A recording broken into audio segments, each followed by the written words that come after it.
Poursuit avec João Neves. Ouais, qui a fait encore un match complet. Alors oui, sur le ballon perdu, où Paris a failli encaisser le but, il y a eu la part d'Odegaard, enfin en tout cas la part de Donnarumma sur Odegaard. Il a fait un match complet, 12 duels gagnés sur 19, toujours précis dans ses passes, des ballons récupérés, 6 en l'occurrence, c'est l'une des meilleures notes de l'équipe pour les Parisiens, 8 sur 10. Pas besoin de faire 1m90 pour gagner des duels physiquement. C'est ce que disait hier Olivier Rouillet. Alors on regarde nos appréciations. Pour Jérôme, c'est félicitations. Pour Gio, N'Golo Kantesque. Félicitations. Excellent. Pour Karine et major de promo pour Vicage Dorasso. Major de promo, Vicage. Il a 20 ans, il est en colère, il a un niveau de jeu incroyable. Il récupère des ballons, il fait jouer les autres et puis surtout il est tellement décidé. C'est un niveau mental aussi extraordinaire, pendant que Vitinha, lui, a flanché. Mais gardez Vitinha pour... Ouais, mais on est obligé de les comparer quand même. Oui, c'est vrai. T'en as un qui était le métronome de l'équipe, et en fait, c'est lui qui s'est révélé. Et il est même parti chercher un ballon à la tête. Je peux pas... Non, mais à ce niveau, continuer, c'est encore se révéler. Même depuis le début, quoi. Et puis, le milieu de terrain, à un moment, a plongé au tout début du match. Et lui, il était le seul à être au contact et dans le combat, quoi, à gagner dans le combat. N'Golo Kantesque, parce qu'il a quand même cette capacité, Giovanni, à aller récupérer des ballons sans faire forcément faute, dans les pieds, en premier pressing. Il y a un moment, tu as l'impression qu'en fait, il est 3 en fait, sur le terrain, parce que tu le vois partout. Et Vikash a raison de parler du naufrage de Vitinha hier, donc il a dû compenser encore plus. Ce qui est admirable, c'est cette capacité à être fort, dur, sans faire de faute. Parce qu'on sait que le point fort, par exemple, d'Arsenal, et ça sera aussi le cas de l'Inter Milan, ils sont très très forts sur les coups de pied arrêtés. Il y a des joueurs qui font des fautes bêtes, il y a des joueurs qui sont agressifs. Lui, Vitinha, absolument pas. João Neves, il a cette capacité à mettre la pression, à coller le porteur du ballon et être intelligent dans ses duels. Et il perd, je trouve, de moins en moins de lucidité ensuite pour l'utilisation du ballon quand il récupère. Il avait été très bon, Karine, à Liverpool, on se rappelle, il avait flanché comme toute équipe en seconde mi-temps avant de retrouver un second souffle en prolongation. Il est épatant, ce gamin, 20 ans, on le dit. Oui, c'est une hyène avec une tête d'ange. Parce qu'en fait, c'est beau, ça. C'est beau. Je l'ai trouvé hier soir. Ouais, bravo, ça vous va bien. Non, mais c'est ça, parce qu'en fait, effectivement, il est tout le temps dans les pattes du joueur adverse. Il récupère les ballons. Vous le disiez, il n'est pas grand et pourtant il arrive à récupérer des ballons face à des Golgoth. Et hier, j'étais avec Dave Apadou. Il disait, mais tu t'imagines dans 2 ans, parce qu'il va encore continuer à progresser. Il a déjà toute la panoplie du grand joueur, alors qu'il est vraiment au début, il a 20 ans. Et il croit toujours qu'il peut récupérer le ballon. Il ne lâche jamais. Il a ça en lui, en fait. C'est vraiment incroyable à quel point il est habité par l'envie de récupérer le ballon et après, évidemment, de faire la bonne transmission. Mais au milieu de terrain, c'est lui. Et puis alors au milieu de terrain, celui qui était le MVP du PSG depuis le début Thomas Partey. La saison. Non, pardon. C'est l'homme du match d'Arsenal. Oui, mais attendez, on m'a chambré parce que j'avais dit, attends, il y a Messi qui revient, tout ça, je suis un peu content là. Vitinha. Oui, et on va revenir notamment sur un des faits de jeu, c'est ce pénalty qui a été manqué. D'ailleurs, c'est le premier de la saison manqué par le Paris Saint-Germain. Il est plutôt raté. Voilà. Et c'est d'ailleurs son premier, de sa carrière professionnelle. Il n'en avait jamais raté. Il n'en avait jamais raté un. Il en avait tenté 13, il en avait converti 12. Là, il en a raté un. Ça arrive. Après, quand on regarde un petit peu plus son match, bien évidemment, c'est 3 ballons récupérés. Mais c'est seulement, c'est beaucoup, 10 ballons perdus au milieu de terrain par Vitinha. C'est énorme.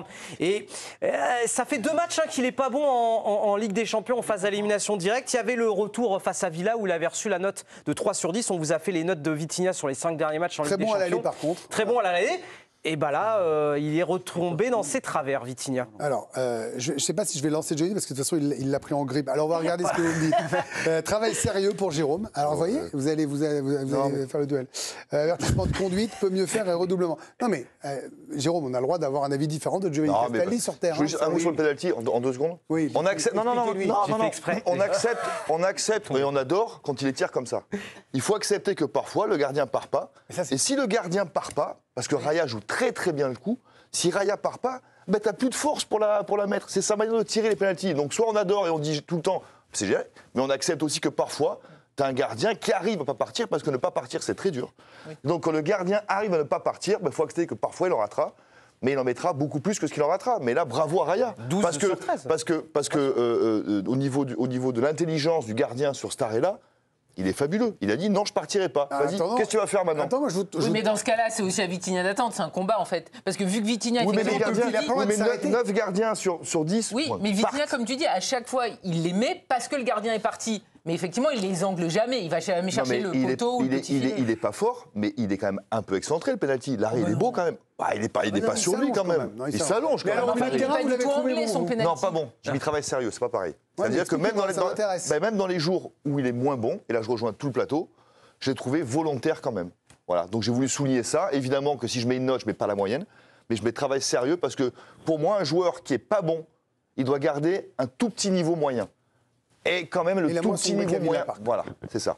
Mais Giovanni, hier, il m'a écrit 250 WhatsApp, j'en pouvais plus. Non, mais parce que Vitinha. moi, j'ai un souci avec Vitinha, c'est parfois le comportement. Je trouve que ces Quoi, histoires... vous voulez dire qu'il prend le boulard? De râteau. Non, de mais roulette. ces histoires il fait 250 touches de balle pour faire une passe à 2 mètres, alors que ce qu'il faisait très bien en début de saison, il fluidifiait le jeu du Paris Saint-Germain à merveille. Et je trouve qu'il retombe dans ses travers.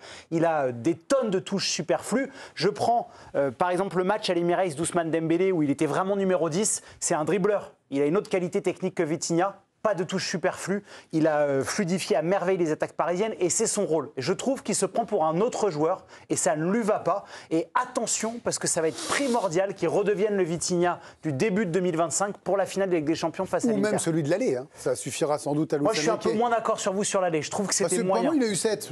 Oui, mais je trouve qu'il a été moyen. 7 à l'aller. Sept à l'aller, d'accord, j'ai peur. Non, pas là. Là, il a eu 4. 4-4. Enchaînons avec celui qui a été vraiment très fort et qui, un peu comme Donnarumma, là, renaît clairement, c'est Fabien Ruiz. On va voir son but quand même, parce qu'il est libérateur pour le Paris Saint-Germain à la 27e minute de jeu, sur le coup franc de Vitinha, avec la remise de Partey dans l'axe, la volée, la demi-volée pour être tout à fait précis, pour le 1-0 du Paris Saint-Germain. Il a franchement fait un match complet, on va le voir, regardez, avec précis dans ses passes, 100% de duels gagnés, 11 ballons grattés, 11 ballons récupérés. Il a reçu la note de 8 sur 10 et justement, on a regardé également ses 5 dernières notes en Ligue des Champions. Ça y est, il est lancé. On l'espère pour la finale. Fabien Ruiz, ça fait 2 8 sur 10 de suite pour l'international espagnol, pour le champion d'Europe. On va écouter Luis Enrique qui l'a encensé après la rencontre. Fabien est ici depuis des années et peut-être que lorsque nous sommes arrivés, il pensait qu'il ne serait pas très important dans le projet. C'est un joueur impressionnant qui nous apporte beaucoup et qui, je le répète, a été le meilleur milieu de terrain de l'Euro remporté par l'Espagne. C'est un joueur qui apporte beaucoup avec et sans ballon. Il est très intelligent. Je suis très heureux que certains joueurs aient retourné leur situation, car nous avons besoin de tous et Fabien a été formidable aujourd'hui. Alors, pour Jérôme, indispensable pour Gio, essentiel au rendez-vous pour Karine et Lève Moteur pour Vikash. Tiens, Karine et Vikash, c'est pour vous, Fabien Ruiz.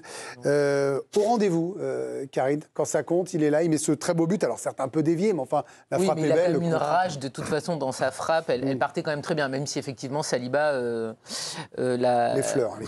Les fleurs. Oui, c'est vrai que là, pendant très longtemps, on se disait, mais pourquoi on n'a pas le Fabien Ruiz de l'Espagne, justement, de celui qui avait été si bon l'été dernier pendant l'Euro. Et il est en train de monter en puissance. Luis Enrique lui a toujours fait confiance, même quand il était très neutre dans ses matchs. Hier, il donne aussi une passe D qui n'est pas convertie, je crois, sur l'action tout de suite, pour Barcola, non? Pour Barcola, je crois, voilà. Et ce ballon, il est magnifique. Et il a quand même des ouvertures qui sont incroyables, en plus de ce but qui est absolument sublime, parce que c'est quand même son premier en Ligue des Champions. C'est pas sa spécialité de marquer. Vrai. Mais c'est clairement un joueur qui monte en puissance depuis de longues semaines. Et Luis Enrique l'a jamais lâché, même quand on se demandait pourquoi il était sur le terrain. Il a lâché Lee au bout d'un moment, il a bien fait. Mais Zaire Emery aussi, il l'a lâché. Et Fabien Ruiz, il ne peut pas jouer à 4. C'est-à-dire qu'il a préféré clairement cette année Ruiz à Zaire Emery, oui. Ouais, il a gagné sa place, il est gaucher. Lui, pour le coup, il a ajouté des touches à un moment. C'est lui qui a permis de calmer le jeu, de décider du tempo, de faire récupérer l'équipe. C'était assez beau. Et après, il se met aussi dans des zones pour sortir les ballons. Il prend des risques. Il passe parfois entre deux joueurs comme ça pour il prend beaucoup de risques. C'est pas que le travail défensif, c'est aussi la sortie de balle. Et donc voilà, puis après, le but aussi, il est super parce que... Parlez-moi de ce but. Ça va vite. Hein. Alors, Martinelli est mal placé, il est un peu endormi sur le ballon qui revient. Et là, il se donne un peu de temps en se dégageant avec ce contrôle-là pour ensuite frapper. Il se donne beaucoup de temps parce qu'il peut aussi frapper directement, se précipiter. Il n'est pas évident non plus, se l'amener comme ça. Ouais, puis à ce niveau, moi, ça m'épate. Plus on se rapproche de but, plus moins il y a de temps, puis il y a de monde. Donc il faut décider très vite. Et quand on est capable d'arrêter le temps et de de se donner un peu de temps pour aller frapper, se dégager aussi de l'espace, c'est quand même Karine assez fort. Elle a dit rage. Je trouve que quand son premier contrôle, je suis comme toi, moi je me dis, il va la foutre. En fait, il a un tel engagement dans l'action. Il a un tel. Il est le corps décidé. En avant. Ah ouais, dès qu'il a contrôle, je me dis, bon. Et juste Greg, tu as raison, c'est le bon mot, la rage. Sur le comportement de Fabian Ruiz, en début de saison, il réclamait jamais le ballon. Là, dès que ça chauffe, en fait, il lève le. De toute façon, je le vois toujours lever la main. Exactement. En train de dire, je suis là, je suis libre, donne. D'engueuler Doué un moment parce qu'il lui a pas donné. Totalement. Et ça, c'est vrai que sur le comportement, on en a beaucoup parlé d'Ousmane Dembélé, c'est le cas aussi avec Fabian Ruiz. Il y a une tendance qui est ressortie sur les réseaux sociaux hier de la part des suiveurs, c'est un mea culpa, parce que c'est vrai qu'il a essuyé beaucoup de critiques, Fabian Ruiz, de votre part notamment, Giovanni. Ah oui, moi j'avoue. Pardon, mais c'était justifié à certains moments. Oui, c'est vrai, mais c'est bien de le reconnaître aussi quand on a tort. Alors là, on a Fabian Ruiz, je te demande pardon de t'avoir critiqué avec un extrait de l'île de la Tentation. Là, les journalistes démonstratifs d'El Chiringuito, pardon de t'avoir critiqué avec un journaliste qui est en train de se rendre. Le retour de la version Prime de Fabian Ruiz, vous avez toujours dit, on veut le voir avec son niveau de l'Espagne. Et c'est en train de se passer. Fabian Ruiz, quand la télé est allumée, il nous fait penser à un certain peut-être Iniesta.